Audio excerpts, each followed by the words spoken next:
Hello, and welcome to DE Classified, a podcast showcasing the history of destroyer escorts. Each month, a member of the USS Slater's education crew will highlight a specific destroyer escort and share the stories of the sailors who served aboard these trim but deadly ships.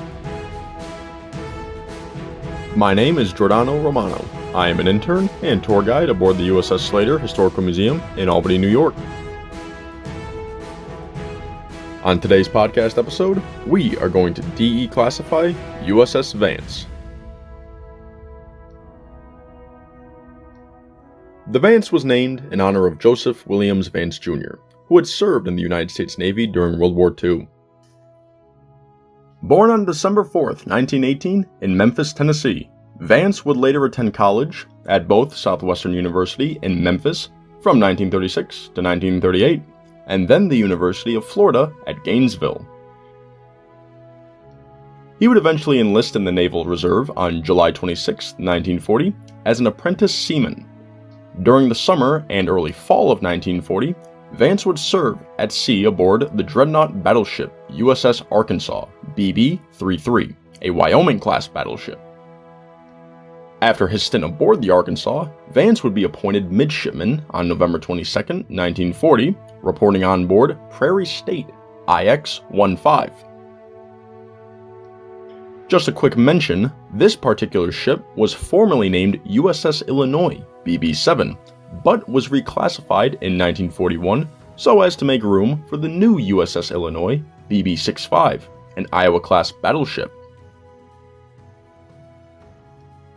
On February 28, 1941, Vance was commissioned ensign and began Asiatic Fleet duty, joining the crew of USS Parrot, DD-218, a Clemson-class destroyer. He would arrive on board the ship on April 16th while in the Philippine Islands. The Parrot conducted maneuvers and exercises throughout the Philippine archipelago during the summer of 1941. During this fateful year, international tensions had continued to rise as the Second World War raged across the lands of Europe, Asia, and Africa, and the seas in the Atlantic and Pacific Oceans. Seeing as the international situation was considered tense and unpredictable, USS Parrot was dispatched on November 24th with her destroyer division 5-8 to Tarakan, Borneo, Dutch East Indies. On December 7th, 1941, a day which will live in infamy, as quoted by then-President Franklin Roosevelt, Imperial Japanese planes attacked the naval base at Pearl Harbor. By the next day, the United States was at war with the Japanese Empire. Vance was still aboard the Parrot in the Dutch East Indies when hostilities broke out. USS Parrot would then join her sister ships as part of the newly formed American, British, Dutch, Australian, or ABDA effort to stem the Japanese advance from the north. The Parrot continued to operate in the Dutch East Indies archipelago throughout the remainder of 1941 and into the next year. USS Parrot continued her operations from the naval base located at Surabaya, Java. She would participate in the following two major naval engagements: the Battle of Makassar Strait on January 24, 1942, and the Battle of Badung Strait, February 20, 1942. During the first engagement, Vance was awarded the Bronze Star for gallantry in action. He served as the ship's torpedo officer, which meant he had charge of the 12-tube battery of 21-inch torpedo tubes. In a way, they were the ship's main battery. On January 23, 1942, Destroyer Division 5-8 began a final approach towards the town of Balikpapan, Borneo, which was captured the same day by the Japanese.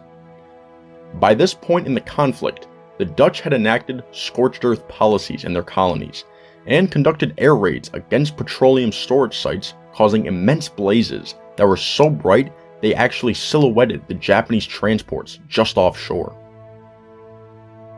On January 24th, in the starting phase of the Battle of Makassar Strait, Vance and his torpedo crews had a stroke of bad luck. They had fired off 8 torpedoes, and all of them had missed their mark in their first run-in.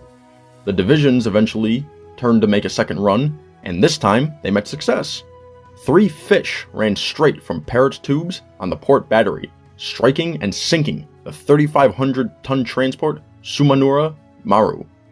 Minutes later, the Parrot teamed up with fellow destroyers USS Pope, DD-225, and USS Paul Jones, DD-230, to conduct another torpedo attack upon the Tatsukami Maru. She was struck and sent to the bottom of the sea shortly thereafter.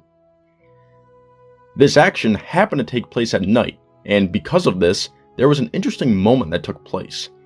The American force retired after sinking approximately 4 transports, and in this confusion, the Japanese commander had thought that submarines had assaulted his ships and sent his force on a wild goose chase after these non-existent ships. As stated earlier, Vance had earned a Bronze Star for this action. In his citation, it is noted that he had skillfully fired 4 salvos in a battle at close range, in which a wide variety of target speeds and approaches had been used, and had directed the fire by means of an old-fashioned open sight. Due to his ability, resourcefulness, and devotion to duty, Vance had contributed substantially to the success of Parrot's performance in what was the United States Navy's first surface action victory, which is seen as a tactical one in the ensuing war against Japan. Parrot continued her operations in defense of the Malay Barrier, where she would take part in the Battle of Badung Strait on February 20th. During this action, Parrot was damaged and ended up in Fremantle. She had been lucky and missed out on the disastrous Battle of the Java Sea, where the Abda Force was decimated by the Japanese Navy. The remnants of the Asiatic Fleet had congregated at Fremantle after the engagement. Vance had remained aboard Parrot through the spring, where he would be promoted to lieutenant junior grade on June 15, 1942. By mid-1942, the war in the Pacific had shifted slightly in the Allies' favor after the battles of the Coral Sea and Midway had stopped the Japanese offensive. Allied forces began to gather for their first offensive in the Solomon Islands to land on the island of Guadalcanal. Vance had received new orders to serve aboard the Australian heavy cruiser HMAS Canberra as a liaison officer with the Australian Navy. Canberra, which was once the pre-war flagship of the Australian squadron, departed from Wellington, New Zealand on July 22nd, bound for waters off Guadalcanal. Canberra would help screen American transports landing U.S. Marines on Guadalcanal, and eventually retired in company with USS Chicago CA-29 south of Savo Island. However, unbeknownst to the Allied force, a Japanese cruiser formation had steamed undetected through the slot between Guadalcanal and Savo Island. With the Japanese force opening fire from their 8 and 5.5-inch guns and letting loose their dreaded long-lance torpedoes, the First Battle of Savo Island had begun. Similar to the action that occurred in the Java Sea almost 6 months prior, the Japanese Navy would inflict what is considered one of the worst naval defeats in U.S. history. USS Chicago suffered a torpedo hit, but it would be the Canberra that would suffer immensely. She took the worst punishment of taking shell hit after shell hit. The first 2 salvos had hit her bridge, killing or wounding several senior officers. Although most of her crew would survive the engagement, the Canberra would be scuttled later by U.S. Navy ships. Lieutenant Joseph Williams Vance Jr. would sadly be one of the 84 men killed during the action. In his honor, a new type of ship would be named after him. USS Vance, DE-387, was an Edsel-class destroyer escort. She was laid down on April 30th, 1943, by the Brown Shipbuilding Company in Houston, Texas.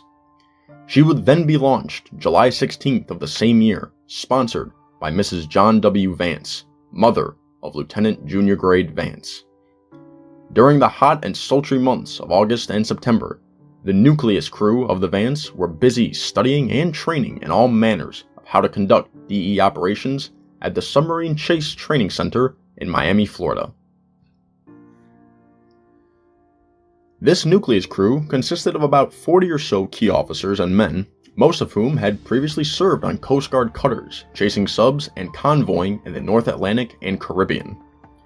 After the nucleus crew completed their studies, they departed for Brown Shipbuilding Company in Houston. When they arrived, they met with 30 other men who were also assigned to the Vance. Most of these men were technicians and specialists coming directly out of Navy service schools.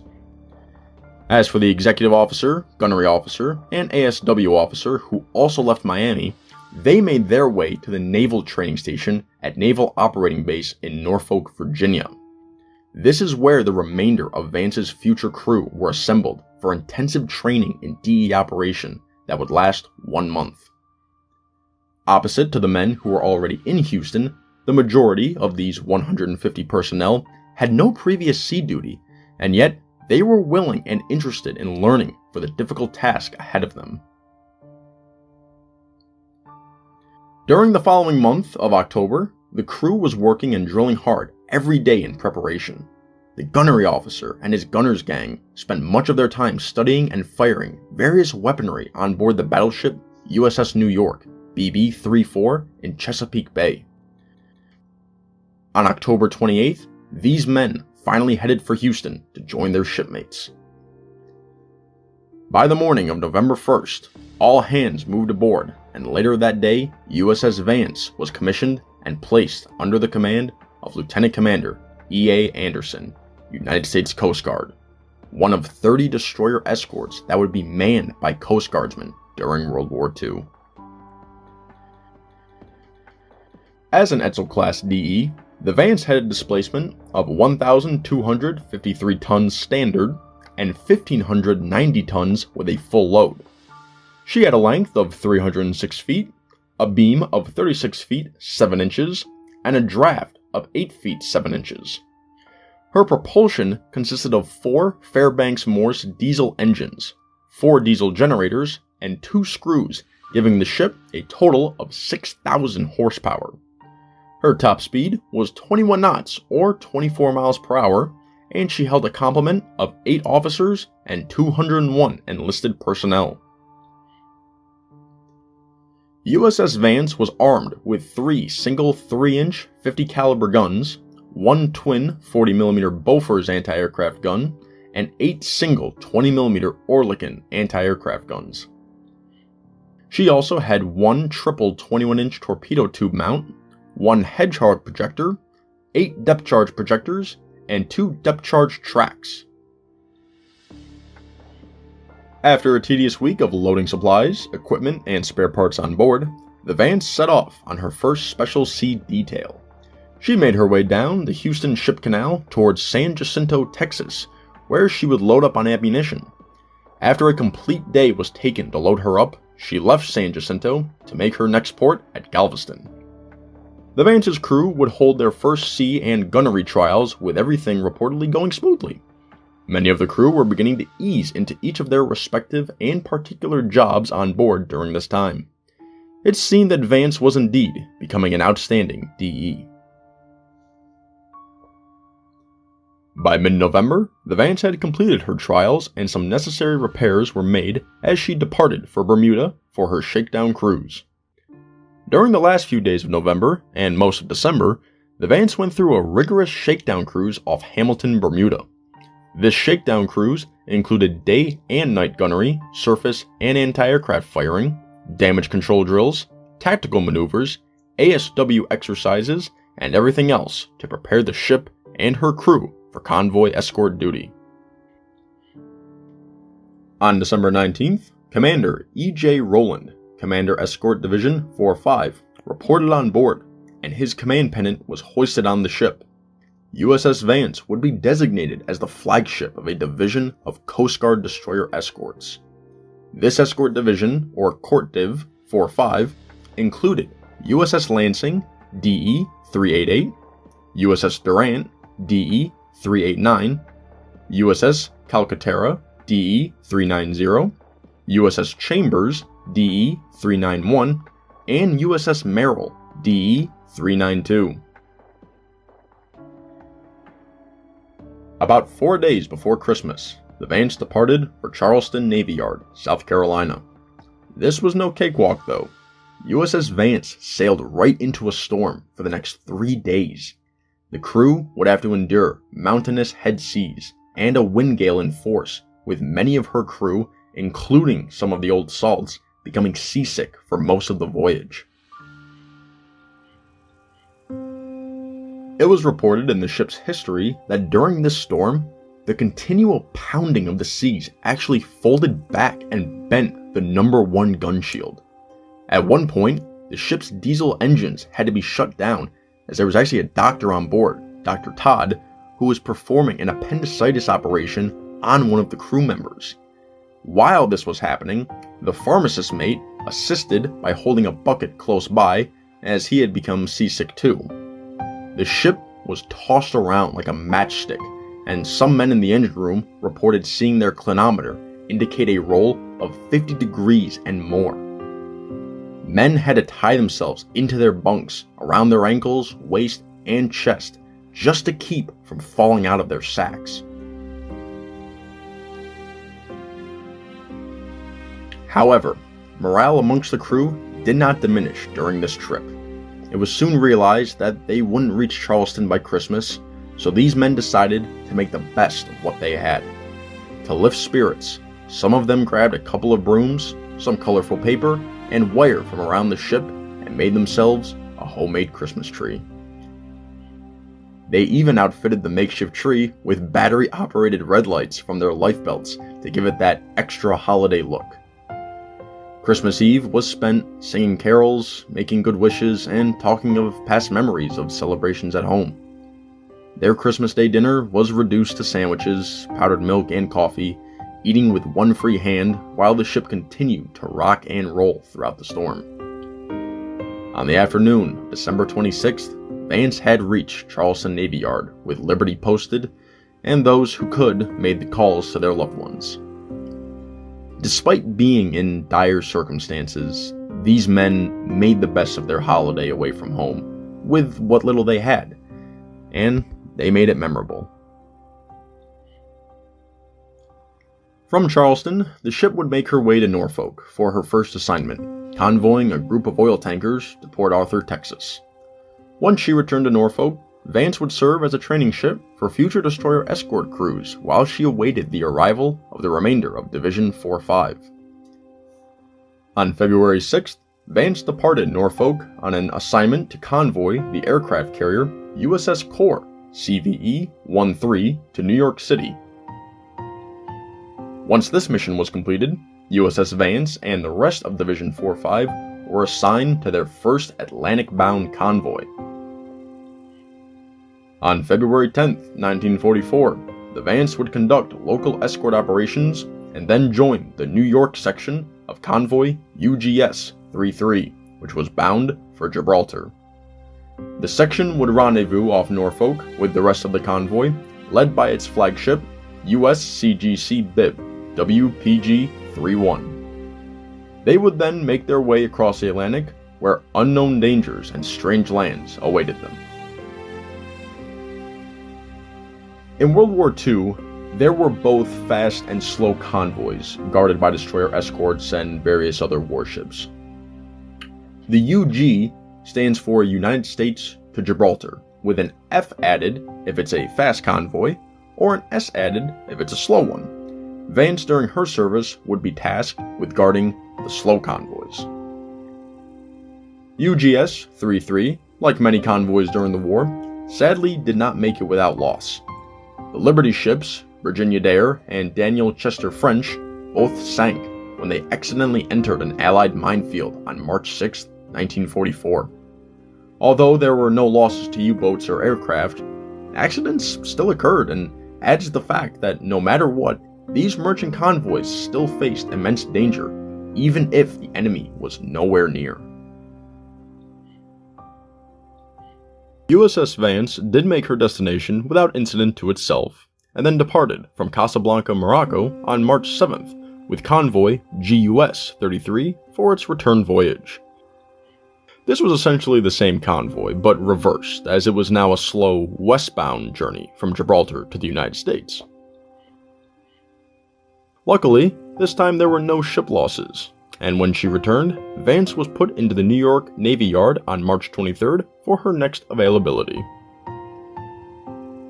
USS Vance would be underway the next month, on April 12th. She once again traveled with Court Div 45 and a Navy manned destroyer escort division to screen the 102 merchantmen of convoy UGS-39, this one bound for Tunisia. UGS-39 would eventually arrive in Bizerte, Tunisia on May 3rd without a single ship lost during its travels. 8 days later, the Vance would depart Tunisia with convoy GUS-39. On May 14th, off Oran, Algeria, a German U-boat was able to slip through the screen of the escorts and fired upon the convoy. The U-boat was able to strike two merchantmen, the Fort Fiddler and GS Walden, both of the United Kingdom. Both ships, totaling more than 17,000 tons together, were damaged by the torpedo attack. Vance during this time was holding the whip position of the screen. This is where a ship has the duty to shepherd stragglers to make sure they are not left unprotected.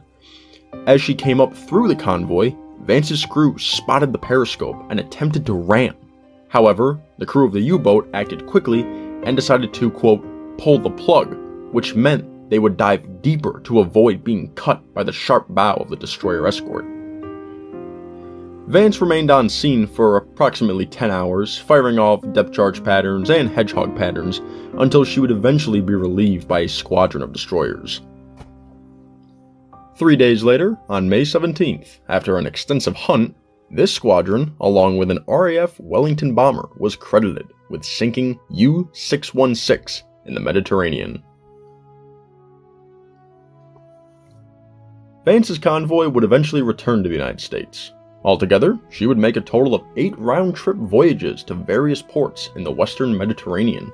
Each time, she returned either Boston or New York to be refitted and sent out again. USS Vance would also engage 4 separate times in training exercises out of Casco Bay, sharpening her gunnery skills and ability to conduct anti-submarine tactics and strategy. Vance would end up back in Oran in early to mid-July in 1944.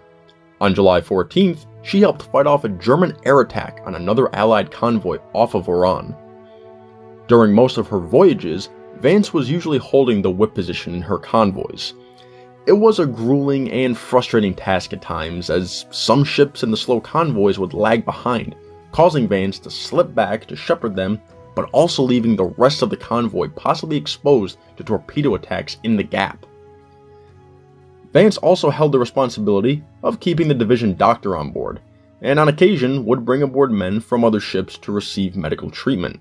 So, life aboard USS Vance was never a boring nor restful one. On May 2nd, 1945, USS Vance would depart from New York for her final Mediterranean-bound convoy, UGS-90. 9 days later, on the morning of May 11th, just 4 days after Nazi Germany had surrendered, the crew on the Vance spotted a light up ahead in the convoy. They rang down to full speed to investigate the situation. As they got closer to the light, the destroyer escorts soon discovered that they had come upon a surfaced U-boat. This was U-873, which had been out to sea for about 50 days on what was to become their last patrol. The U-boat crew, after realizing their situation and under orders from their commanding officer, Kapitänleutnant Friedrich Fritz Steinhoff, they then attempted to make a run away from USS Vance and her convoy. The Vance crew then decided to hail the U-boat via a bullhorn, ordering them to heave to. The crew of U-873, realizing their situation and that the war was over, chose to surrender to USS Vance and her convoy. As POWs were taken off the U-boat, a prized crew led by Lieutenant Carlton J. Schmidt was placed on board U-873 to sail her. The captured U-boat would end up in Portsmouth, New Hampshire on May 16th. It's quite interesting as to why U-873's crew made an attempt to run. As of May 4th, just 3 days before Nazi Germany surrendered, Gross Admiral Karl Dönitz sent the following signal to all U-boat commanders. All U-boats, attention, all U-boats, cease fire at once, stop all hostile action against Allied shipping. McDermott's. Perhaps U-873's commanding officer and crew were a bit more ideological than most others, but nonetheless, it didn't matter after they soon surrendered. The U-boat crew, now POWs, were brought to Boston after their initial interrogation at Portsmouth Naval Prison. Here, they were marched through the streets where spectators crowded to see them, lashing out with insults and even pelting them with garbage. They were eventually brought to the Suffolk County Charles Street Jail, where Kapitänleutnant Friedrich Steinhoff committed suicide in his jail cell, reportedly despondent over his interrogation and allowing his vessel to be captured and brought to the United States. Now, while researching USS Vance and her U-boat encounter, I discovered quite a unique story that I think is worth mentioning today. When the Vance had captured U-873, they had a select group of sailors nicknamed a prize crew, whose job was to escort a captured enemy vessel back to a friendly port. This was a 17-man crew which included Seaman First Class Kruger, an 18-year-old of German descent who would act as the ship's interpreter. It was soon discovered while on the journey to Portsmouth that Kruger's third cousin was a member of the now POW crew. So far, some of Vance's history seems like something written out of a Hollywood film, but this was indeed a strange coincidence, although it isn't the end of the peculiar incidents aboard this destroyer escort. Vance eventually returned to the United States after her final convoy, and while back in the States, she underwent alterations to add more anti-aircraft armament. When this was completed, she then made her way back out once again, this time headed for the Pacific. On July 2nd, they departed Boston to head for Guantanamo Bay, Cuba. It was here that the crew would undergo an intensive 2-week period of refresher training so as to prepare them for action against the Japanese. They departed Cuba in mid-July, only stopping at the U.S. Navy base at Coco Solo Canal Zone before passing through the Panama Canal. Once they made it through, the crew made their first stop in the Pacific at San Diego and then sailed to Pearl Harbor. The Vance, again, went through another training period, focusing on anti-aircraft, surface firing, damage control, and anti-submarine warfare exercises to prepare them. When their training was completed, they received orders to head for Eniwetok, and hence joined the 5th Fleet in Philippine waters. However, by the time she arrived, it was too late to participate in further operations, as the Empire of Japan had surrendered and the war was now over. She would continue in training operations before making her way back to the East Coast to begin her decommissioning process. In the middle of October 1945, she underwent her pre-deactivation availability before continuing south. On February 27, 1946, USS Vance was decommissioned and mothballed, being placed in a reserve fleet in Green Cove Springs, Florida. USS Vance would remain mothballed for about 6 years until a short reactivation. She would be commissioned on May 9, 1952, and served as USCGC Vance WDE 487 as part of the U.S. Coast Guard. She served under direct Coast Guard control as a weather ship until being decommissioned once again on June 16, 1954. On the same day, she was returned to the United States Navy. Vance would eventually be towed to Mare Island Naval Shipyard in November 1955 for her conversion to a radar picket destroyer escort. She underwent extensive alterations during this time. This included the addition of improved air search radar, extensive communications equipment, and complete facilities for fighter direction operations. These configurations also led to the enclosing of the entire main deck amidships to provide more accommodations for her officers and enlisted personnel. USS Vance was recommissioned on October 5, 1956 at Mare Island, with command being given to Lieutenant Commander Albert M. Browner. Vance's new designation was as follows: DER 387. Between March 1957 and the end of the same year, Vance made her home port in Seattle, Washington, as a unit of Court Div 5.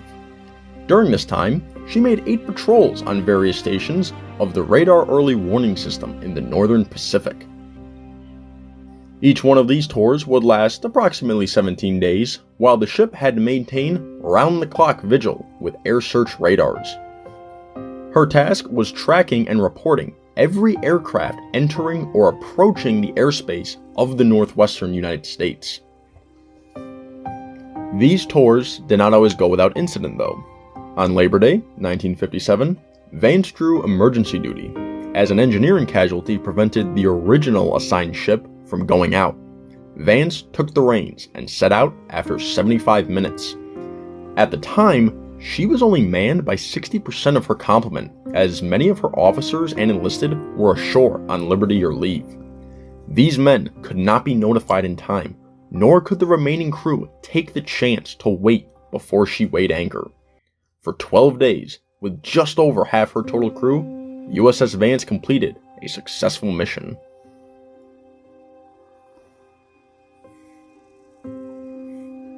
As of June 1st, 1958, Vance's home port was changed to Pearl Harbor, Hawaii, and she began to operate as part of Court Ron 7, an escort squadron in the Pacific.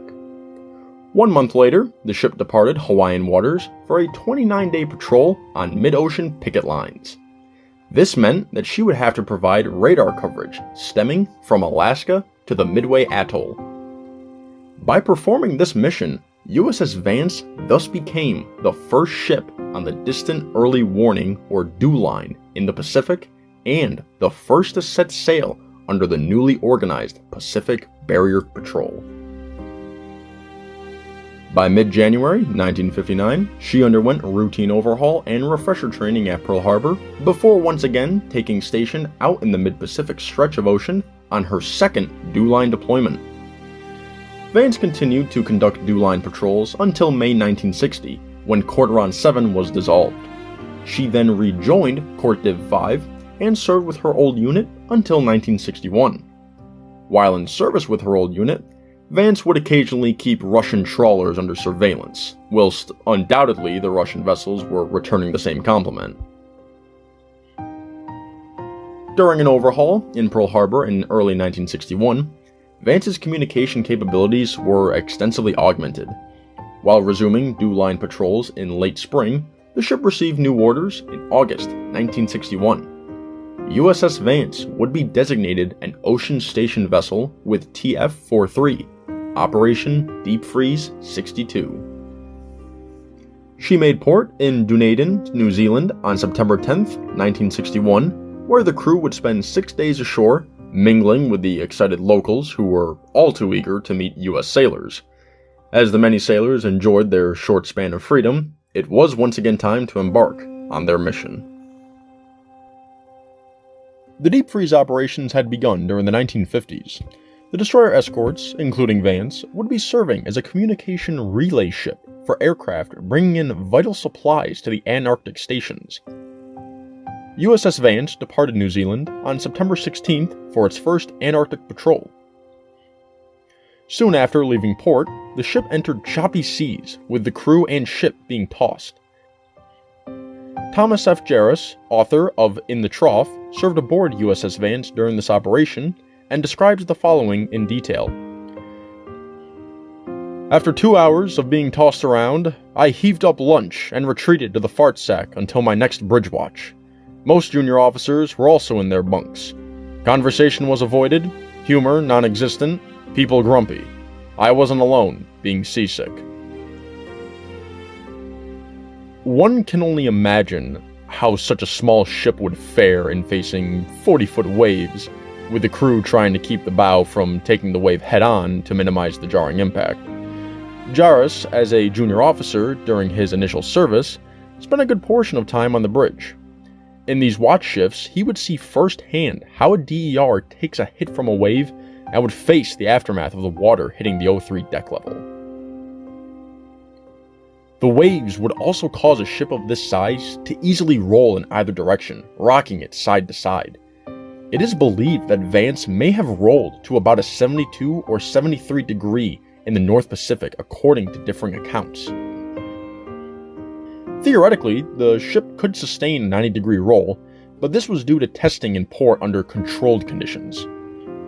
Jarris recalls one incident. When we were stuck without power in the trough this first Antarctic patrol, suspended at 66 degrees, there was enough time, an eternity, to play games with your mind. The crew essentially has to wait for the ship to roll back over while holding on to anything, and keeping things from rolling around. Luckily, the engineers worked frantically and were able to bring one of Vance's generators online in what was a long 15 minutes without any power. On Wednesday, September 20th, USS Vance arrived at Ocean Station, a patch of water about 60 miles in diameter. It was the navigator, Tom Milligan, who had to determine Vance's position. Jarris mentions that, at the time, LORAN, long-range radio navigation, the system then most used for ocean navigation, depended on our intercepting low-frequency radio transmitters from multiple shore stations to fix the ship's position. However, the Antarctic Ocean by this time was rarely traveled, and reception signals were often not possible. As Vance continued through the unforgiving seas further south, they began to see the appearance of icebergs signaling just how far the ship had gone. The crew watched in awe of these floating ice giants, and upon sight of the first, the forward gun mount fired 11 3-inch rounds into it. The iceberg was unaffected, and huge chunks would fall off here and there, as Vance's crew worked to dodge the baby bergs. To help break boredom and attempt to raise some morale, Commanding Officer Commander Harmon C. Penny suggested that Operations Officer Ray DeMott try to stand on one of the floating pieces of ice. Jarris describes the event as Ray slipped into a life jacket and, while tethered to a line, went over the side and attempted to stand on the ice. He only remained on the ice cake for a few wobbly moments before clutching the ladder and climbing back aboard. The crew were delighted over the act, as it was indeed questioned as to why the captain would take such a risky chance, yet it brightened the mood of the hard-working crew and took some time away from such a long and boring mission, as Jarris recalls. After almost a month in the Antarctic waters, the ship began to run low on fuel and made its way to Campbell Island on October 12th. A day later, they were back in Dunedin for another 9 days, where many crewmen debarked for more leisure time in the New Zealand port. On October 22nd, the Vance was underway once again for another round of Antarctic patrolling. Same as the first trip, the ship was rocked by waves and the seasick crew anguished for its first 26 hours. While on this second patrol, USS Vance came in contact with HMNZS Rotoiti, a Lock-class anti-submarine frigate. Vance was scheduled to relieve the frigate for its Antarctic duty. The crew could see how the frigate's bow plunged over each wave, and as the fantail and screws would be left high out of the water and then suddenly drop back in. Jarris recalls, "We felt for the Kiwi crew, and then realized that we were looking into a mirror." The crew of the Vance would go through the same beating for 3 weeks. After the second patrol was finished, the ship left station on November 9th, and was back in Dunedin on the 12th after 21 grueling days on the Antarctic waters. During this time, Vance's XO, Tom Jewell, was departing after 2 years of service on board Vance, and was to be replaced with Lieutenant Mel Hoffman. Although initially wary, as Hoffman had a very different personality from Jewell, it would seem that the crew would have to settle with a friendly new boss. After a week in Dunedin, the ship cast off for what would be the last patrol for Captain Penny. During this time, the ship would be out to sea for Thanksgiving, but luckily, not without a few turkeys. However, these turkeys weren't added on board to the ship's provisions before leaving. Thomas Jarris mentions this peculiar event. Several beautiful turkeys, donated by a Dunedin businessman, floated down from the sky for our Thanksgiving dinner. Arrangements had been made to have a Navy aircraft make the drop on its way to McMurdo Station. Turkeys can fly alright, but these ones were dropped in canisters into the cold waters where the crew plucked each of them out to bring them on board. This Antarctic patrol came to an end when the ship returned to Dunedin on December 14th. Captain Penny gave what was described as a heartfelt farewell to the crew who were in dress whites on the pier. Command was handed over to Lieutenant Commander Hank C. Beyer, who then had the ship taken out towards Campbell Island for a shakedown cruise. Although this was to familiarize himself with the ship, it still disgruntled some of the sailors who wanted to be ashore with what little time they had. However, the ship did not complete the shakedown cruise without incident. According to Jarris, quote, "On the 4th day in rough seas, on a hard roll to starboard, a 100-pound duplex proportioner bounced out of its wall rack and dropped 12 feet through the B-2 engine room hatch, just missing Engineman First Class Ramirez's head and ripping through his left shoe to cut off his big toe." Ramirez was brought to sickbay where he was given immediate medical attention to have his toe sewn back on. Jarris and Don Dunn both had to hold him down as the ship continued to roll violently. Luckily, they were able to complete the quick surgery in these unforgiving conditions. The ship did make its brief stop at Campbell Island, and then swiftly went back towards Dunedin, where Ramirez was brought ashore to be flown to Christchurch, and then eventually to Tripler Army Hospital in Hawaii. The rest of the crew would get to spend both Christmas and New Year's in Dunedin, enjoying themselves alongside the ever-eager locals who always greeted them when they returned. At 1300 on January 2nd, 1962, Vance once again set out for patrol and reached Campbell Island after a day and a half. This would turn out to be the shortest patrol on record, as the DER was only out to sea for 13 days. Many question why this was. Perhaps it was due to the fact that the Miss USS Vance Coronation Ball, a little charity beauty contest, was being held in the 2 days they had for leisure. Regardless, 2 days go by quicker than you think, and patrol duty calls. On January 17th, Vance set out on patrol and would eventually head for a new destination, the island of Tasmania. After 24 days out to sea, the crew was getting eagerly excited for liberty and to attend the Royal Hobart Regatta in Tasmania. Just as the ship made landfall and continued towards Hobart, Captain Beyer, also excited for the regatta, decided to make a snap decision. Instead of making their way into port, the ship dropped anchor. To the chagrin of some of the crew and Jarris, he decided to waste one of our 5 Liberty Days in isolation painting the ship.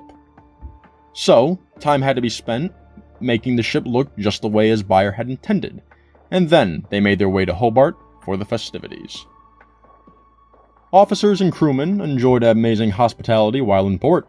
Many had the chance to attend parties aboard other ships, where the luxury of spirits was indulged.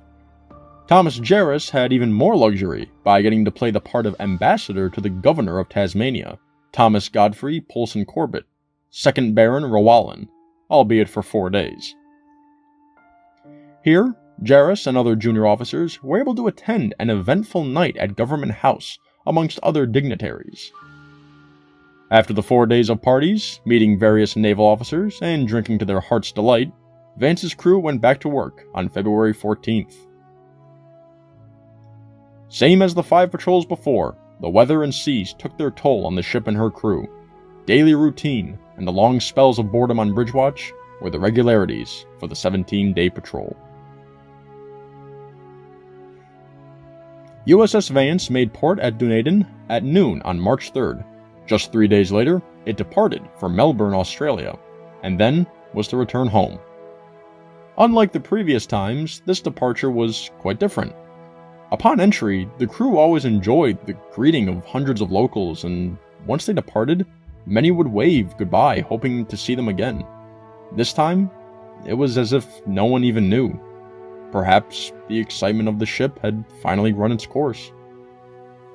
After 4 days of crossing the Tasman Sea and the Bass Straits, the ship entered Melbourne Harbour. The city was in the process of celebrating Moomba Day, and the sailors were invited to various parties. Thomas Jarris, along with Jim Kunz and Tom Milligan, got the opportunity to go water skiing off Melbourne thanks to a friendly hosting family. On March 17th, the fun was over, and the ship's engines warmed up to steam out of port for its next destination. After months of patrolling in these cold, bleak waters, Vance was slowly making her way back to the US. Papeete, Tahiti would be her next stop. The stop was quite uneventful compared to previous ones. The ship departed on the last day of March, but just 4 hours after leaving port, a sailor was reported missing, and according to French authorities on shore, was found. But instead of being placed on a commercial flight to Hawaii as requested, the ship had to turn back around, as the French reply was, "Come and get him." A week after Tahiti, they had reached the Hawaiian Islands. At 1300 on Friday, April 6th, USS Vance sailed into Pearl Harbor, and her deep freeze deployment was completed. Her crew enjoyed their liberty in Oahu, but perhaps less energetically than the previous ports of Dunedin and Melbourne. The destroyer escort then resumed her duties on the DEW line for the rest of 1962 through the winter. Occasionally, she would be interrupted for maintenance, replenishment, or even training. She would make frequent stops in Adak, Alaska during some of these patrols as well. In April 1963, USS Vance would commence further DEW line patrols before heading into port at Yokosuka, Japan. When the ship was just 3 days from reaching Japan, a major issue arose. A chief aboard the DER mentioned to have been hearing low squeaking sounds in the deck below him. Thomas Jarris and Don Dunn both went to investigate and found something extremely troubling. In his memoir, Jarris states, quote, "We had the green asphalt floor tiles removed beneath the table. Finding the steel deck plates cracked, we followed the crack line across the main deck from starboard to port, paralleling the after expansion joint at frame 96. We removed the asbestos insulation below in the engine room, revealing the underside of the crack. To our amazement and chagrin, the steel-plated main deck was severed, extending the full 36 feet across the ship from starboard to port. This meant that every time the bow rose to meet an incoming wave, an extreme amount of stress would be placed on the flexing keel and the main deck. Regardless of what may have caused the initial crack, word quickly spread, and the ship proceeded directly to Japan for repairs. Along the way, the captain decided to hold an abandoned ship drill.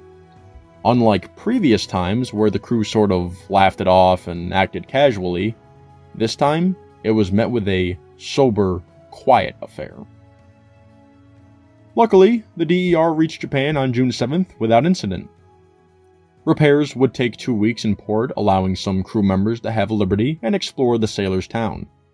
Since 1947, the once center for the Imperial Japanese Navy in World War II was now home port for the U.S. 7th Fleet. USS Vance would be amongst several destroyers, 1 or 2 cruisers, and an aircraft carrier while moored in port. On June 21st, repairs had been finished, and the ship made her way towards Adak once again. Just 5 days later, the ship was in Kuluk Bay and began to refuel. By July 13th, she was back in Hawaii, completing yet another Pacific patrol. Later in August, Vance would enter dry dock while in Pearl Harbor. The hull was cleaned and repaired along with the sonar dome, as the screws were also inspected. During its time in Pearl Harbor, the DER once again had a change of command. On September 7th, Captain Beyer turned over command to Lieutenant Commander Ross W. Wright. In the first few days of his command, Wright decided to pay close attention to the necessity of the ship's engines and the crew who operated them. He even went as far to visit the engine rooms and talk with the men on a regular basis. It seemed that he knew of the hard work that went into this area of the ship, and just how important it was that these sailors receive recognition for their efforts. On September 17th, Vance was refloated. Morale began to blossom amongst the crew, as Wright proved himself to be an excellent ship handler. He began his service during World War II in the U.S. Merchant Marine on board Liberty ships, eventually switching to the Navy. He then went on to command various ships, including an LST. By mid-October, USS Vance had newly overhauled diesel engines and, under the command of a competent ship handler, began to run engine tests for upcoming patrols the next year. January 1964 would be the start of another series of Pacific Barrier patrols for the DER. Like the many before her, she was pounded by weather and the sea as her new captain quickly adjusted to the ship. After 6 months, she made her way back to Hawaii, where another crewman would be stepping off. With Oahu now in sight on June 18th, the time was encroaching slowly for another shift in the wardroom. Lieutenant Junior Grade Thomas F. Jarris, after 3 years of service and 18 patrols aboard USS Vance, would depart as so many did before him. Although Jarris was no longer aboard, his naval service didn't end there, and the same goes for USS Vance. The latter, however, would endure another 5 years of service, where she would be part of what Jarris describes as one of the U.S. Navy's major public relations mistakes of the Vietnam era.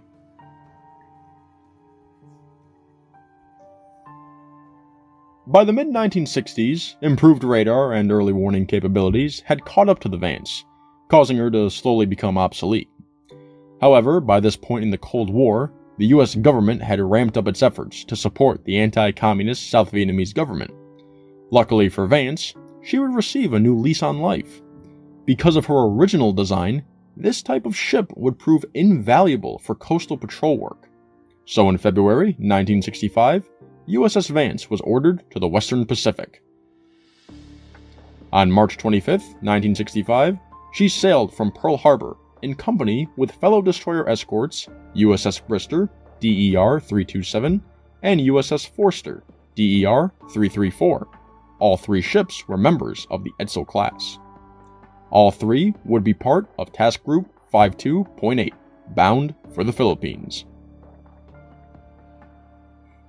The task group eventually steamed for Vietnam after departing Subic Bay. However, while en route, Vance rescued Captain Leland D. Holcomb, USAF. Holcomb had ejected from his F-100 Super Sabre fighter plane after it had caught fire and began to burn wildly. After finally reaching Vietnam, USS Vance would begin to take part in Operation Market Time on April 11, 1965. Having begun a month prior, the purpose of this operation was to stop the flow of troops, weapons, and supplies by sea, coast, and rivers from North Vietnam to support communist operations in the South. Vance would operate near the 17th parallel as part of Task Unit 71.1.1 until the 24th of April. During this assignment, she maintained communications between airborne Convair EC-121K constellations and Commander TK 71.1.1 in USS John W. Thomason, DD 760. This was done to coordinate aerial reconnaissance from the surveillance planes that picked up any known aircraft or ships on radar and to allow any patrolling U.S. ships to prepare for search or possible engagement. From May 15th to June 4th, Vance continued surface surveillance as part of Market Time. This time, she would be operating in the Gulf of Thailand, near the border dividing South Vietnam from Cambodia. She operated in company with small minesweepers, MSOs, and had a South Vietnamese Navy liaison officer on board.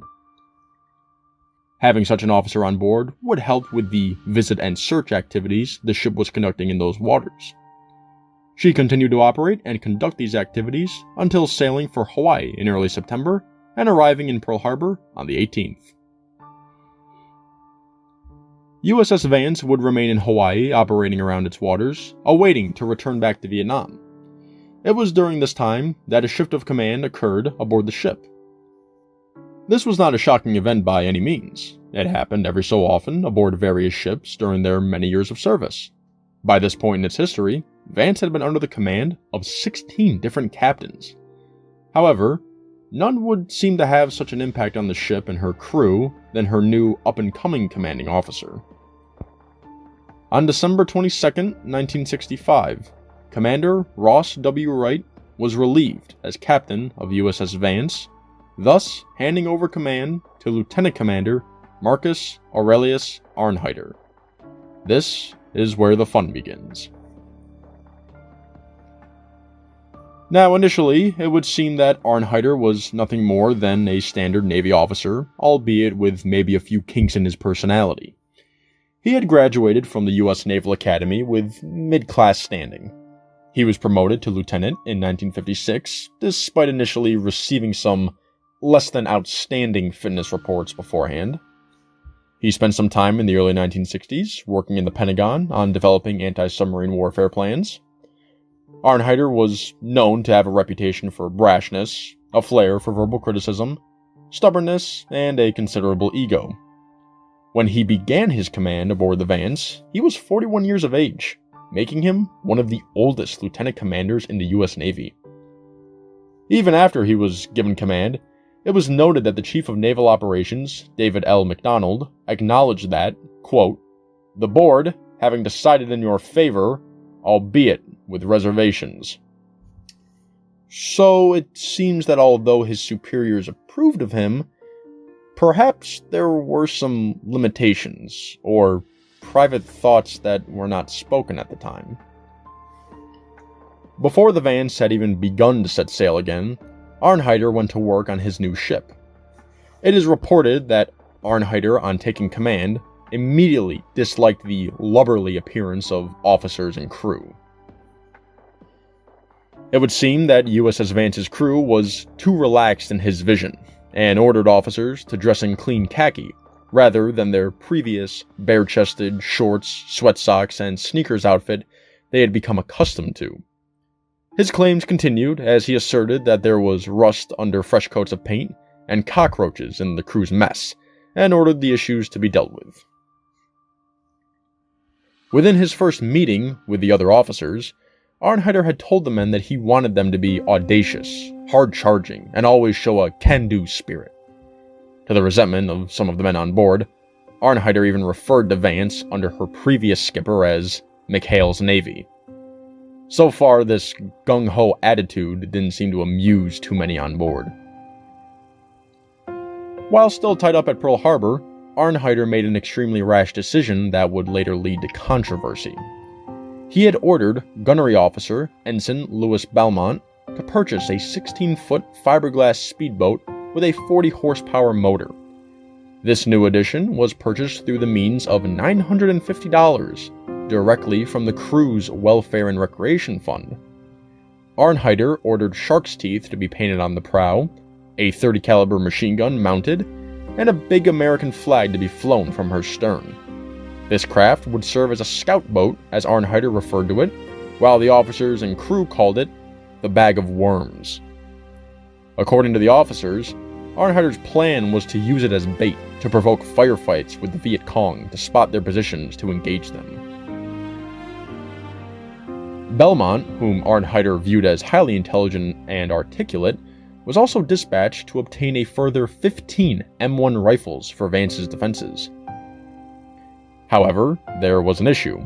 There was only an allowance of 15 rifles on board, and they already had them.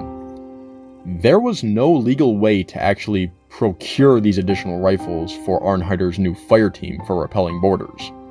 Belmont, realizing his limited options, suggested, "What you desire me to do, Captain, is to use some creative appropriation." To which Arnheiter replied, "That's it, Mr. Belmont. You can do it."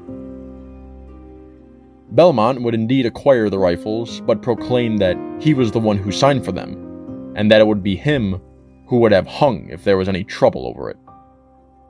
Sometime later, Arnheiter admitted that while the procurement of the rifles was a little imaginative, it was also fully justified, as he intended to return them upon their completion of the cruise. So far, this wasn't looking to be a very fun time for the crew of USS Vance, and the fact that Arnheiter had only been in command for a few days at this point isn't a good indication for what was to come. Regardless, Arnheiter was on board, and the Vance sailed back for Vietnamese waters on December 28th. She made port in Guam on January 7th for a short period to refuel and refit, and during this time, Arnheiter was apparently up to no good. It was reported by the engineering officer, Lieutenant Junior Grade Edward G. Fuhrer, that Arnheiter told him to file a false report understating the number of diesel spare parts aboard Vance. At the time, these parts were in critical supply.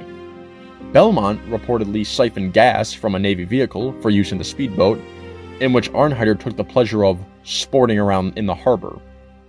Belmont also purloined a dozen or so empty 55-gallon oil drums and sandbags. These were to be used as small arms practice on Arnheiter's orders by having 30-man teams stand behind makeshift sandbag parapets and fire at the floating oil drums. When the ship finally left Guam in mid-January, feelings about Arnheiter were filled with misgivings. Belmont by this point was disgusted by Arnheiter's leadership and began to keep a log of his misdeed that was coined Marcus Madness Log. Although the log formed as a joke between the junior officers to discuss the everyday experiences, it was decided that some sort of record should be kept on what was happening. Arnheiter alleged various peculiarities were recorded, such as having the crew awakened in the morning by fife and drum reveille rather than the customary bosun's call. This was nicknamed Hellcat's Reveille by some crew members.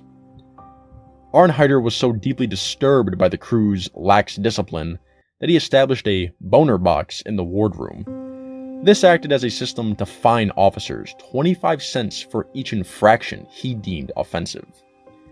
Even trivial matters such as misplaced cutlery by a junior officer were subject to this new form of regulation. It became so bad that officers began to avoid the wardroom entirely, and even the captain's lectures. By January 27th, the ship was back in the waters off the coast of South Vietnam to continue operating as part of Operation Market Time. Eventually, USS Vance would then take part in Operation Masher. This amphibious operation was designed to clear the northern section of the Binh Dinh province of Viet Cong. Similar to Market Time, Vance's crew would continue its blockade, checking numerous vessels along South Vietnam's coast, and also providing shore bombardment where necessary to support inland operations. However, during these operations, another slew of questionable events occurred aboard the Vance. According to Belmont and Fuhrer, Arnheiter had to have control of the ship taken away from him on February 1st.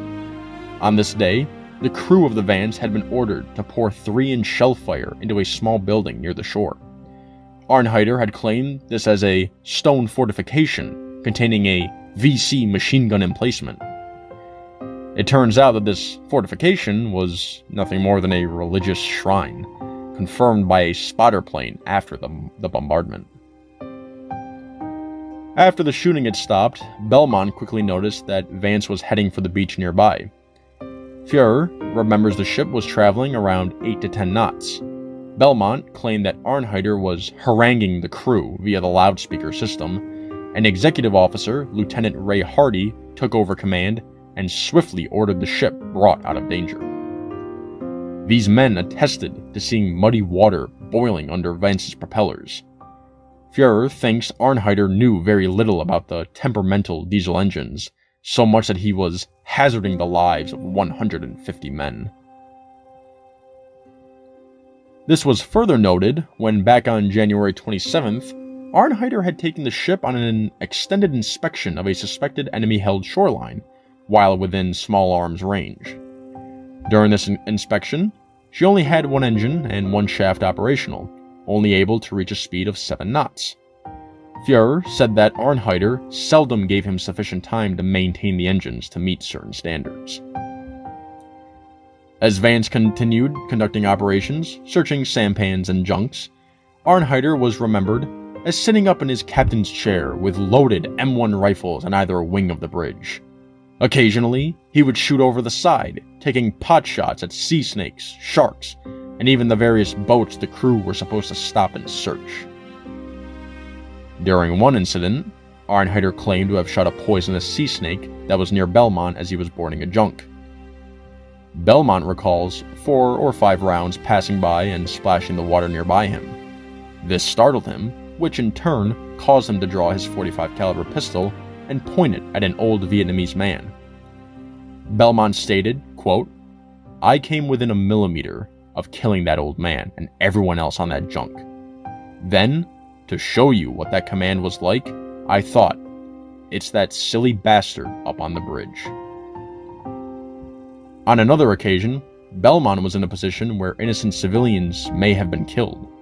A line of people carrying bundles along a beach were spotted by Vance's crew, and Arnheiter believed them to be Viet Cong porters.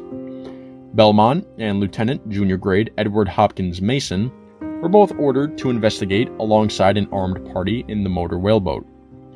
During the investigation, the Vietnamese explained to a liaison officer that they were refugees from a bombed village. At this time, Belmont, who was in the whaleboat just offshore, had received orders via radio to fire bursts over the heads of the group. Immediately, he questioned the orders, as firing a machine gun and attempting to control it in such a circumstance would have led to casualties. He refused to fire. After this strange incident, Arnheiter had spotted USS Leonard F. Mason, a Gearing-class destroyer, steaming northward up South Vietnam's coast. She was taking part in Operation Masher, and Arnheiter ordered Vance to set off after the destroyer at a speed of 17.5 knots. An hour after giving chase, a message had been sent over the radio teletype ordering all market-type vessels to stay out of an area off the coast where an offensive was ongoing, which the Mason was supporting with offshore gunfire. Arnheiter, against protocol, continued the course and followed the ship into the Forbidden Zone. He continually pestered the captain of the Mason, even compromising the code necessary to keep these ships safe over the radio. Every action he was taking was against military etiquette and endangered the lives of many men. During this time, American and South Vietnamese companies were pinned down further inland. Mason maneuvered for a bombardment effort, and as they did so, Arnheiter had Vance maneuver as well. However, she was now in between the shore and Mason's gun range. At this point, the captain of the Mason told his communications officer to start a tape recorder and make a record of any and all of Arnheiter's radio transmissions to them. By mid-afternoon, Arnheiter ordered Vance's 3-inch guns to open fire on what he believed were enemy-held trenches and bunkers above some sand dunes. The captain of the Mason was scanning that same sand dune through his binoculars and saw nothing but sand. He became worried that any of those 3-inch shells may be fired too far and inflict casualties on US or South Vietnamese troops who were operating inland. According to Belmont, quote, "We sure scared the hell out of those sand crabs over there."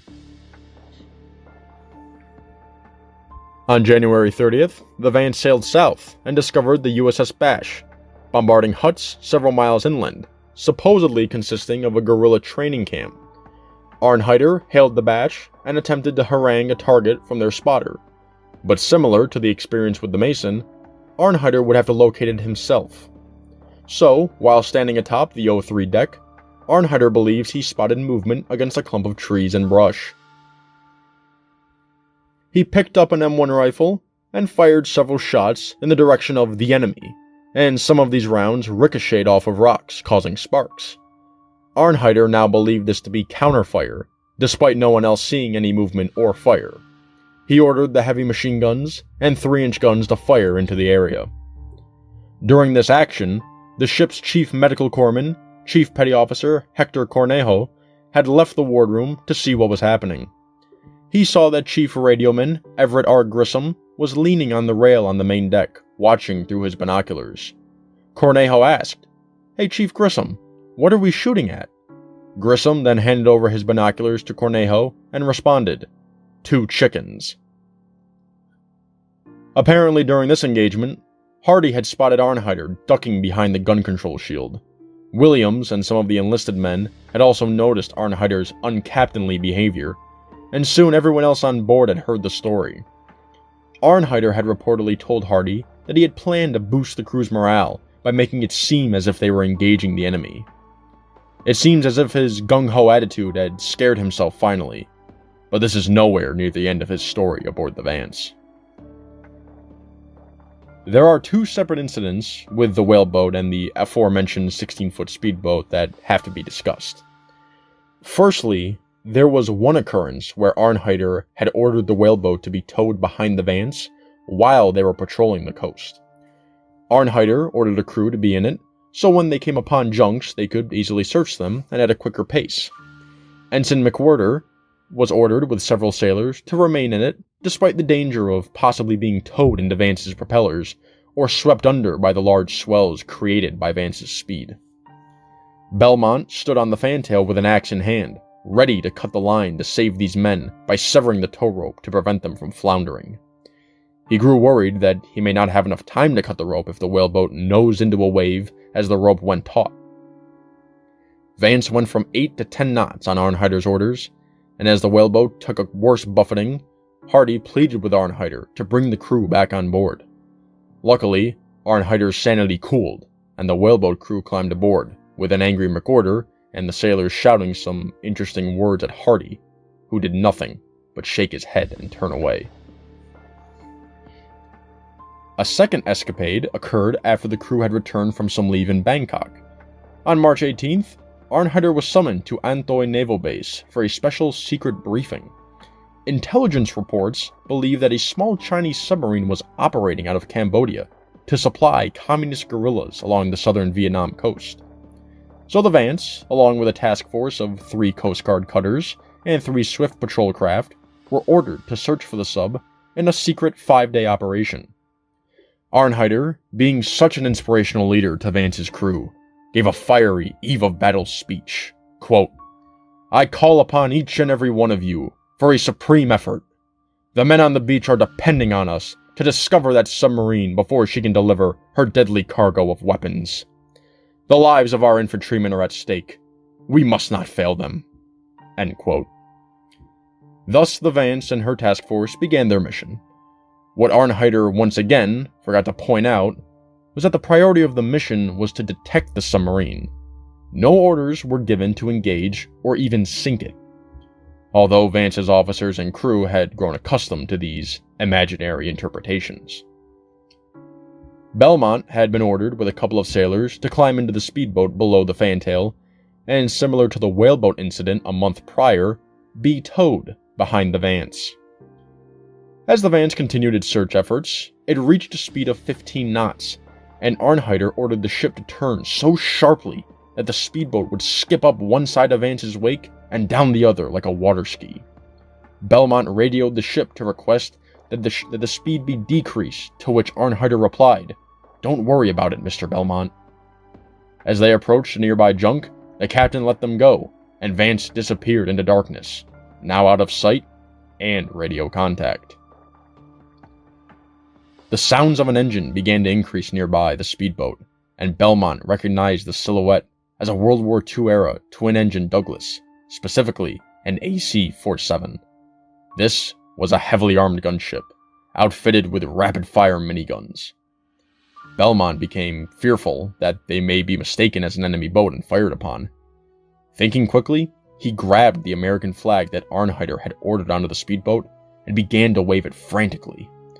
The plane eventually veered away, and the speedboat remained in the water, waiting for whoever or whatever may come first. Belmont and 2 sailors had nothing but a couple of sandwiches, a .30 caliber machine gun, no compass, no charts, no water, and they sat in water about 20 or so miles away from the coast that the Viet Cong continuously operated on. As night turned to day, the seamen on the speedboat spotted a Coast Guard cutter, and they started the outboard engine. They tied alongside the cutter, as the Coast Guard crew were bewildered by such a peculiar incident. Eventually, they were returned to their ship. During the final day of this operation, Arnheiter had declared a general holiday for the crew. Beer was brought to the whaleboat, and the speedboat was lowered into the water for sailors to ski at their leisure. Sailors stopped doing their jobs on board to take part in the festivities, as Arnheiter had grown bored of searching for a submarine. The next morning, after their little party, USS Vance was relieved by USS Brister, DER 327. They then turned for Manila for a 2 weeks maintenance. USS Vance arrived in Manila on March 26th and was tied up alongside USS Marcab. It was here that other members of the U.S. Navy would experience life under Arnheiter. Hellcat's reveille would sound as the nest of ships in the bay would be able to hear its blaring sound. Sailors from the Vance would regale their stories to other sailors. One of Vance's crew was brought to the psychiatric ward at the Clark Air Force Base Hospital as he could no longer stand Arnheiter's leadership. On March 31st, 1966, at around 10 a.m., a teletype machine in the radio room of the Marcab tapped out 4 coded lines, directly addressing the captain of the Vance. Marcab was receiving this message because Vance's teletypes were being repaired while in port. The message was brought to the captain, who sent for Hardy and tried to make sense of it all. The message read the following: Lieutenant Commander Marcus A. Arnheiter, hereby detached as Commanding Officer, USS Vance. Proceed immediately and report to USS Dixie, Destroyer Tender 1-4, for temporary duty and for further assignment by Chief of Naval Personnel. Both Arnheiter and Hardy couldn't make out the true intention of the message and only speculated, as Arnheiter would need to travel to Subic Bay where Dixie was docked. Arnheiter scrambled to make sense of what was happening, going as far as to contact Commodore Baird, who told him that he was being relieved for an impending investigation. Commodore Milligan's plane arrived late and greeted several officers of Vance's crew, including Arnheiter. He was aboard Vance by 8 p.m., placed his bag in the wardroom, and spoke with Arnheiter alone in the captain's cabin. A short time later, Milligan ordered Hardy to have the quartermaster log that at 2015 he had relieved Lieutenant Commander Arnheiter and assumed temporary command of USS Vance. After 99 days, Marcus Aurelius Arnheiter was no longer captain of USS Vance. For all I have spoken about, including the many events I did not discuss, and the insanity of these stories, it wasn't any of those incidents that had caused this outcome. As it turned out, during his command, Arnheiter had ordered the crew to attend religious services frequently on the fantail. While this doesn't seem to be out of the ordinary, there was one major issue. Arnheiter was a Protestant, while many of the crew, including Belmont, Cornejo, and William T. Generous, were all Roman Catholic. Arnheiter had essentially violated the Constitution by forcing these men to attend services not compliant with their own religious teachings. Hardy on several occasions had attempted to dissuade the captain from issuing these illegal orders, but to no avail. Even Generous on one occasion expressed his displeasure and told the captain that he would not attend such services, to which Arnheiter replied, "You'll go." This was the ticket to getting the Navy's attention, not the speedboat, not the extra rifles or following friendly ships into no-go areas and abandoning their own post, not the boner box or Hellcat's reveille. It was the violation of one's freedom to practice their religion that got Arnheiter in hot water. Generous, who initially had been supportive of Arnheiter's command, had been the one to send a letter of complaint to a Navy chaplain. This is where many believe the colloquial Arnheiter affair began. Now, by this point, Arnheiter is no longer in command of USS Vance, so I won't go into too much detail about what follows, as that is not the intention of this podcast, but I will provide a quick overview of the events that followed. Arnheiter had to face an inquiry in Subic Bay that lasted 6.5 days about the events that occurred during his command.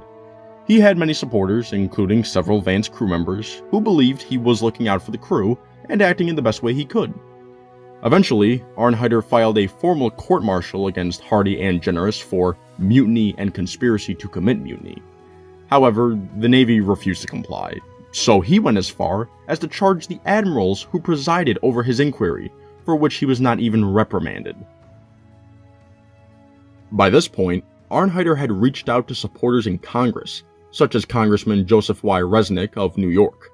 However, this support quickly fizzled out as well, and the Navy once again refused Arnheiter's attempts to save face. They also refused to take any further action against him, as subsequent charges were dismissed. On repeated appeals, his case was continually dismissed, as Arnheiter tried his best to save his reputation, and turned blame to his subordinates and those whom he believed wronged him. An important fact I'd like to mention is that during this inquiry, Arnheiter did have support from one particular Navy officer, Richard G. Alexander. Alexander was set to become captain of USS New Jersey, BB-62. However, the Navy was disappointed in his decision, and due to his selection and patronizing of Arnheiter, it was decided at the last minute to assign Captain J. Edward Snyder as the reactivated battleship's commanding officer.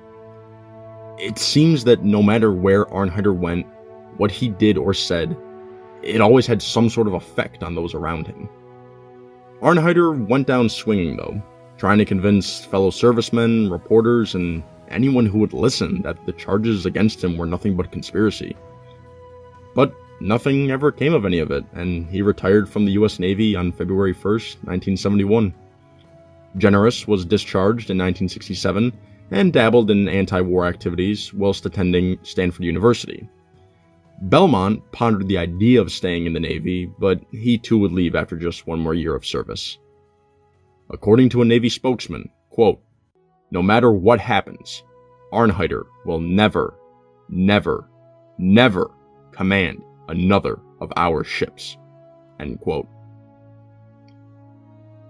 To close out this particular section of Vance's history, I need to say a few words.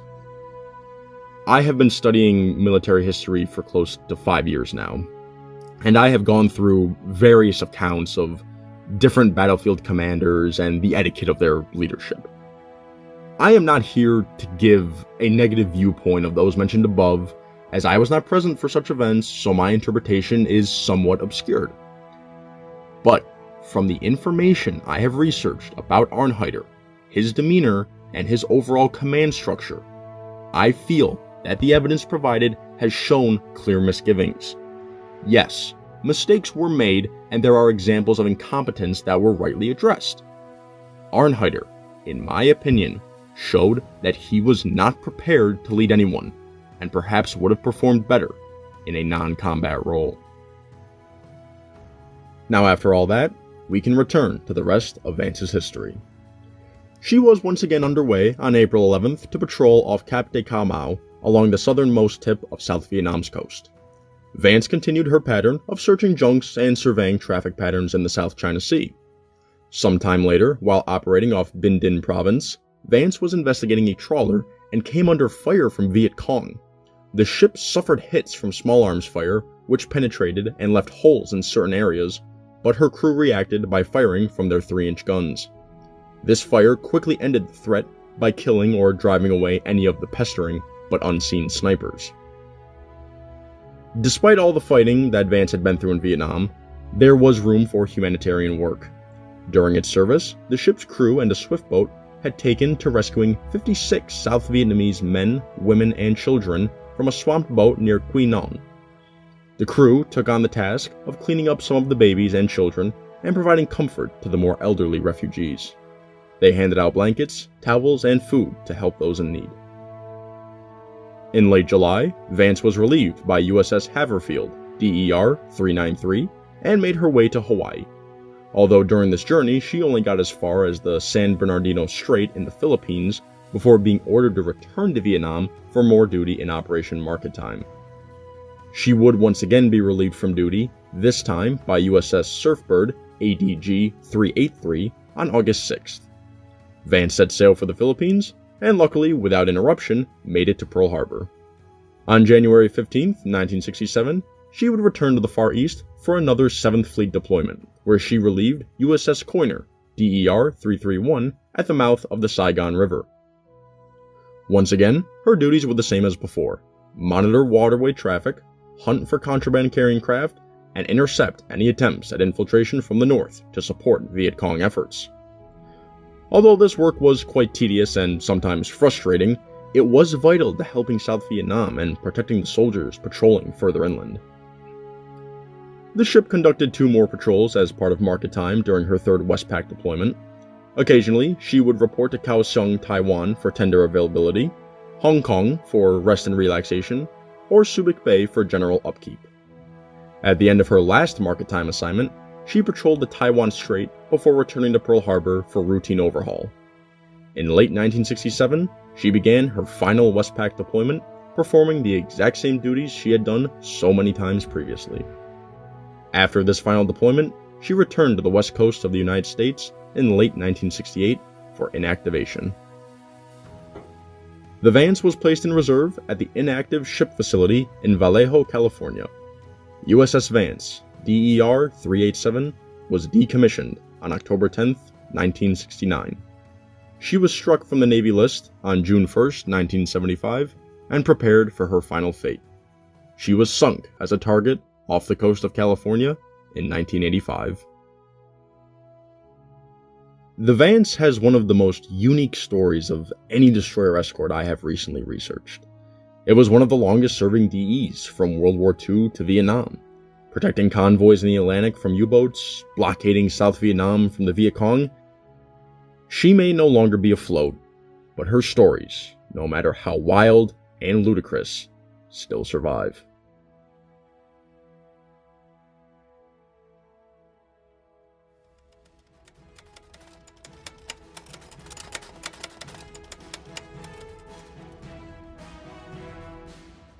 Thank you for listening to DE Classified.